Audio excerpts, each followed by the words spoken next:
So give me 3 words to describe Nia at 14 years old. All right, let's see. I was in eighth grade, transitioning into freshman year. So in eighth grade, I would say 14-year-old Nia was very ambitious, a little naive still, but yeah, and also athletic. Sports was my life, basically all my life, really up until college. So yeah, Okay. ambitious, naive, and athletic. Okay. So if you had the opportunity to have a conversation with you at 14 years old, what would you start by saying? I would. I know this is very cliche, but I really, at that time, I was going through a very rough identity crisis. Whoever I was around, that's really who. It's like I'm not know how to guess the animal, but basically that animal that kind of like camouflages to whatever surrounding they're in. That was basically me. Like whoever I was around, their personality, I would have. The way that they talk, I would talk. I had their mannerisms, so I would definitely strongly encourage my 14-year-old self to be yourself. Don't allow people to, you know, change your values, change your morals. Always stay true to yourself and always stay true to who you believe in. And at that time, it still is God, but even then, I still believed in God. So always just remain unique and true to yourself, and don't allow people to try to change you. So why do you think it was such a struggle then for you? I mean, like I feel like everybody go through that phase where it's like you're trying to discover who you are, and for me, that looked like testing out different personalities. So, whoever I was around again, like I try to act like them. But, on the inside, I never really felt comfortable, doing stuff like, I don't know, like cheating on exams and like, cursing, talking about people, that kind of stuff. I never felt comfortable with that, but I still engaged in it because it was like they did it and, they're popular, I want to be popular and all that stuff. But I feel like I went through that just because of the phase that I was going through. I was still discovering who I was, and still learning that it is okay to stand out and to be different. So that was the way that I learned, how to be true to myself, was to go through that little crisis. Mm-hmm. So when did you actually feel the most you? Like even during that time? When I was 14, when did I feel the most? So The low most key, comfortable? it was like high school. Yeah, so 14, I was transitioning into high school. So I feel like at that age and around that time, it was when I was going through a lonely phase, whatever, where I really didn't. I mean, like I spoke with people. I never really been the type to be antisocial, but it was like when I spent time by myself a lot, like even like eating lunch alone intentionally, doing homework alone intentionally, and all of that. It's like when I spent time alone, that was when I was most comfortable because I felt like I didn't have to conform or act or not be myself around somebody. So it was definitely when I was going through that phase where it was like I was alone a lot of the time. Mm-hmm. And when were you able to actually break out of that? Or what made you break out of that? So I think it was just as time went by, I was able to discover friends who they were all different. So in high school, I hung out with the people who everyone may have judged because of how they dressed or talked or whatever. But it was those people who did not care. Like they knew they were different. They knew they were loud. They knew they dressed differently and all of that. So when I hung around them, it was like, okay, I found people who really don't care what others think. So that was when I was like, kind of broke out of that phase, and became more comfortable being myself. Mm-hmm. So how did your family or like home life contribute to either you figuring out who you were or like the struggle of finding out who you were? So I was really just thinking about this other day. So not having a dad active in your life it plays like it has a huge impact. So somewhere I read it was like your dad affirms you. Your mom established your identity, and then your sisters and brothers, they confirm it. Like they continue to hype you up, basically. And so without having my dad in my life, I did not get that affirmation. Like I mean, my mom, she did the best she could, but having both parents does help with that. So I definitely like always question my identity, question my worth, my value, because I didn't have like growing up, I didn't have that type of affirmation. So the identity crisis was definitely a lot more intense because of that. Because like all of my life, I never really had that. Um, yeah. Okay. Did it ever leave you like angry at any point? Not growing up or anything, because I was used to it. Like, right now, that's when I'm like thinking about, dang, like I didn't have my dad in my life growing up. And like, even seeing my classmates from college and high school, like, on social media, they're always shouting at their dad for coming to change their tire or for coming, to fix their sink or whatever. It's like, I'm like thinking, dang, I didn't really have my dad in my life. And I can't really do that because like he's not really that consistent in my life. And so growing up, I wasn't really angry about it because again, I was so used to it. But now that I'm older and able to see like what a stable and healthy household should really look like, and even relationships should look like with your parents, it does make me a little flustered. But I'm like, like I'm about to be 23 this year. I could be in a way worse position. But it does have me a little frustrated, and but it has drawn me closer to God. Not having an affirmation because I needed it from somewhere, and God gave it to me. So, And outside of hanging with all these different people, kind of camouflaging, how else did you fill that void of missing that affirmation back then? I really don't feel like. Okay, so I'm learning now that God is the source of my like affirmation. But back then, I feel like I didn't really pursue it like that. Like I didn't really know I needed it until I got older, like that affirmation. I was, when I was younger, I'm like, okay, I do deal with insecurity, I deal with comparison and stuff like that. But I mean, I don't know what it is. So I'll get over it. I'll grow out of it. But it's really I needed that affirmation. And so when I was younger, like I didn't even recognize it was a void that needed to be filled. But now that I'm older, it's like, okay, yes, that's the reasoning behind it. There's a void. I just need some more, affirmation and establishment. And this confirmation knowing that I am valuable and I'm worthy. Okay. So what I've found is that when people struggle in their identity, they either try to overachieve or they kind of isolate themselves from trying anything. So which one did you lean more toward? Overachievement. Okay. And I still deal with that. Being a perfectionist and all of that. And that's very true. Like when you lack identity, actually that may be the answer to your last question. I wasn't aware that there was a void that needed to be filled, but I kind of like unintentionally filled it by trying to be successful, and have everybody notice that I'm smart and talented or whatever. And so I've always been like an overachiever, like whether it be through sports or through school, I definitely always try to win and be successful without really caring for myself. So overachievement is definitely the answer. So how do you think you would have reacted back then if you would have struggled to achieve your goals? Well, I'd be stressed. I'd be overwhelmed. If I didn't like, if so other people could think that I'm being successful, but look, for instance, I don't get an A on an exam, or back then I was really into sports. So if I didn't win a game, I'm like, okay, so I'm basically worthless. So I'm not worthy and stuff like that. So I would get into my head and talk myself down. Okay. And was there anybody around you, like maybe even at school, who was able to discern that in you? Or like at church? Anywhere?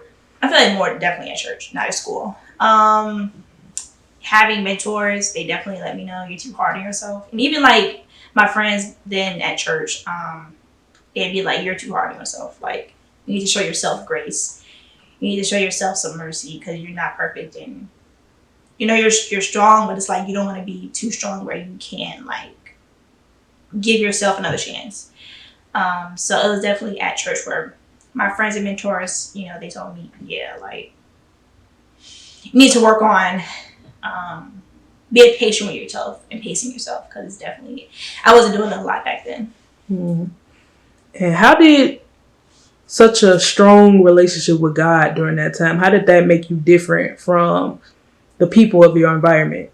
So like mainly through actions. So like I didn't go to parties like that. I didn't use a type of slang like that. You know, I didn't dress a certain way. I definitely, like, my standards were different from the people who I hung around the most, and even like just in high school in general, most people they could be saved, but it's like, you know, showing it through their actions, it may have been difficult for them. But for me, I always tried to show, like, how I talk, how I walk, how I dress, like that I was saved and believed in God. So I always stood out just because of like my standards, like my mannerisms, you know, things like that. And so, was there ever a time where you felt odd? I always felt like, well, yeah, especially back then in high school, I always felt like I feel like I'm weird in comparison to everybody else. Mm. But as I grow older, it was like I knew I was just different, and that's because of who I believed in and the way that I decided to carry myself in alignment with my faith. And who would you be today if you didn't, or if you weren't grounded in your faith back then? If you didn't establish a relationship with God as early as you did, how different would you be today? Well, first of all, I think I would be gay. Okay. I think my sexuality would be twisted. I think I would, I don't know. I probably wouldn't be a virgin. My sexuality would be, I think that would have a control over me. Mm. I feel like I would still be like the same everywhere else, like in school, trying to be successful. But I think the main thing would be my sexuality, and also like my mental health. My mental health would be all over the place. I would probably be like literally seeing a psychiatrist. Like, it wouldn't be optional for me to see a psychiatrist. Like right now, I feel like, you know, because of my relationship with God, I'm still here and I'm still sane. But if I was not as close to Him, I would be crazy. So. Okay. Wow. I'm going to come back to that. But my next question is,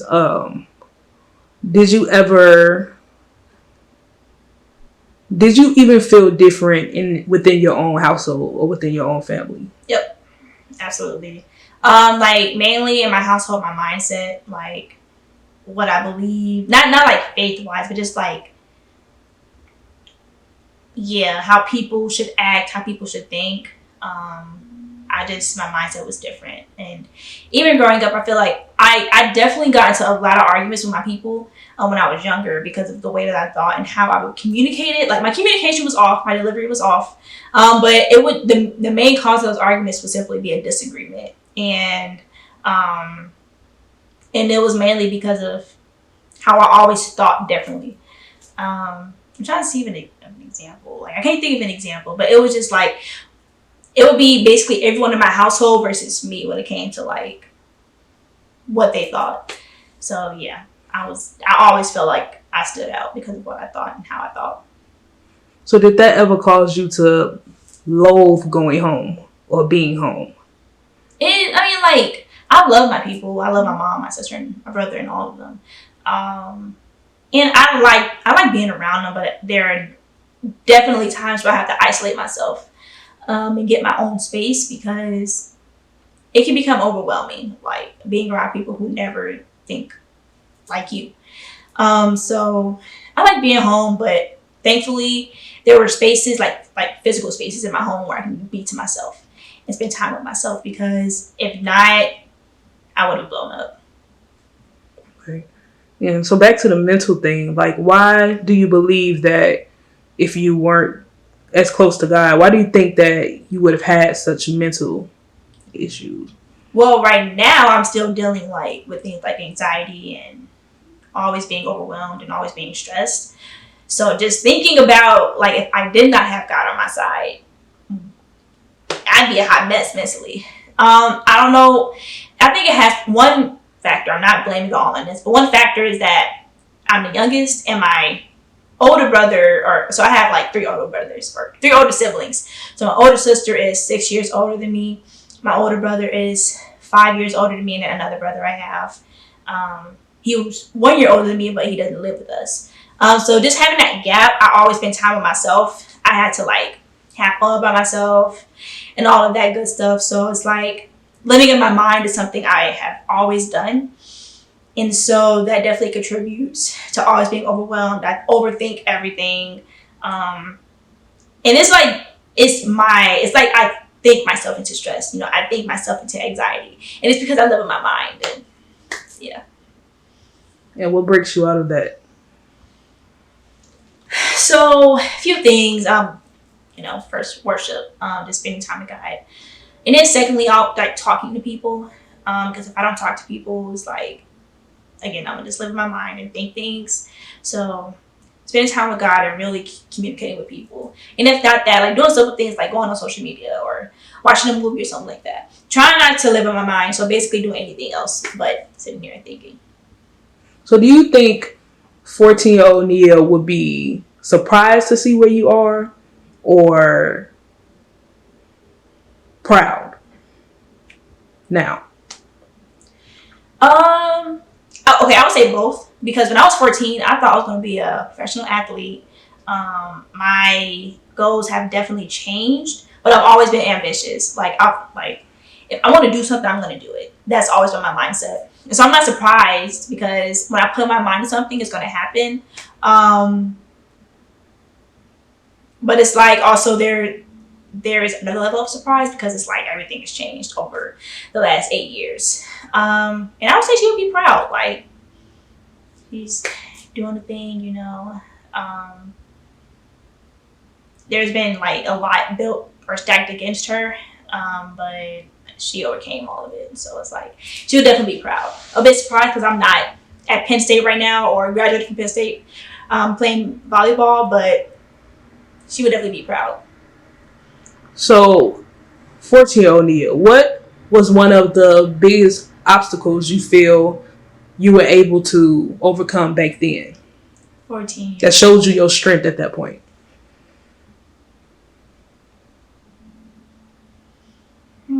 14 years old.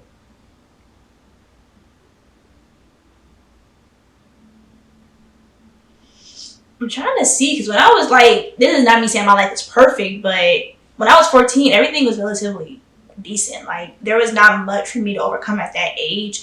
It was more so around like 17 or 18 that I had to overcome some issues. But, I would say like some things, such as like growing up on the west side, growing up in the hood, growing up in a low income family, not having many resources, but still ended up going to a good high school to get a good education, and stuff like that. But I wouldn't say it was anything like severe or extreme or anything like that. If I could fast forward to like around the age of 17, so that's 18, that's when my family and I, we went through a really rough season of homelessness. After being evicted from our apartment, we, had to split up around the city of Chicago. My sister lived with my grandma, my brother lived with his friends, and me and my mom stayed together. And we lived, in different places, in hotels and stuff like that. So I would say that's probably the main like obstacle that I've been through. Because, going through all of that while preparing to graduate from high school and go to college, and even applying to college, because that's a whole job by itself. But I would say that's the biggest obstacle I went through. So how were you able to still achieve your goals with all of that happening behind the scenes? I dedicated all of my focus and, my attention and my time to school. I think that's why I did the best throughout my high school career, like academically, because I focused everything on school. If I would have thought about what's going on at home, I would have become overwhelmed and, stressed out, and probably started crying in class and all of that. So I think because I put all of my focus in my academics and into my future, which is college, that's how I was able to get through it, in addition to God. But I think, just literally like I spent, I don't even remember being home like that senior year, because, school started at 8 a.m. I played softball too, so we had practice and all of that. But even if I didn't have softball, I went to this place downtown called Chicago Scholars. That's an organization I'm in. And I worked on homework and college apps and stuff like that. So yeah, I dedicated a ton of my time to like academics, and I think that was one reason I was able to get through it so easily. Mm-hmm. So would you say that it was difficult for people to kind of gauge what was really happening with you from the outside looking in? Absolutely. I tend to not look like what I'm going through. I'm able to mask my emotions very well. And so when I told people that's what I went through, everybody was surprised because they were like, I didn't even know, like, why didn't you tell me and all that stuff? And I'm like, I wasn't trying to think about it, and I didn't want people to really feel bad for me per se, because it was like, that's where my faith came in. I could have been a lot more fearful and like, burdened by what was going on. But I think me just believing in God, it was just like, I don't need to tell anybody. I know it's going to work out. I don't really want anybody, again, like that being the main thing we talk about and stuff like that. And I want people to look at me and like feel bad because it's like, it's not that deep to me, So yeah, people were definitely surprised because I didn't really wear what I was going through. Okay. So do you think that, like that moment where you realized that you and your family would be split up and that, it was going to be like a hard season for y'all, do you think that that's what drives your, I guess your tendency to overachieve, to be a perfectionist, to have control the way you do situation. Now? Yeah, now.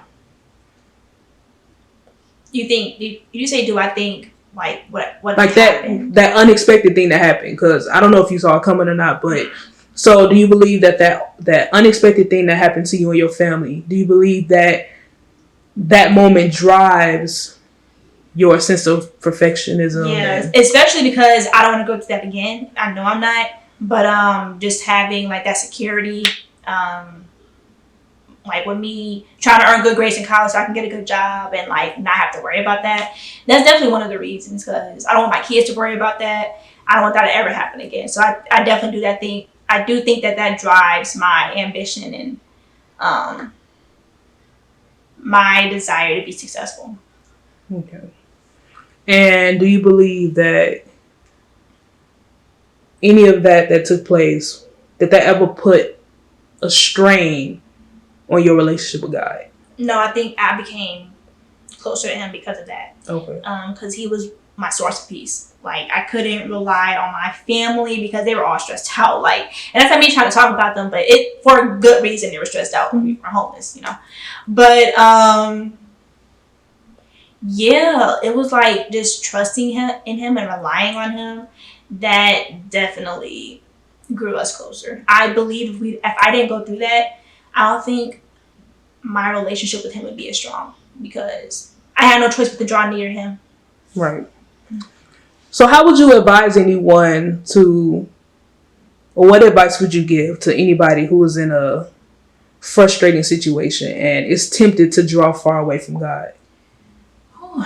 I would just always keep in mind the promises that he has reminded you of or has told you. Like, if he's told you you're going to be a millionaire, just think of that. He's told you you're going to be at peace. Think of that. Don't forget about what he said to you, because at the end of the day, what he says, it will come to pass. Just, it's like, I don't want to say don't worry about it, because like worry will come, and I know it will. But it's like, don't allow like your thoughts to be greater than his thoughts. And so I would just really encourage you to like take this time to know who God is, study his word, study even stories in the Bible where it's like people, their faith was tested, and like study what they did and how they responded, and whether it be through praise, through worship, and all of that. Like, I really just encourage you to draw nigh to God, because he will draw nigh to you and give you the peace and the joy and even the faith that you need. So fast forwarding to now, what 3 words would you use to describe you now?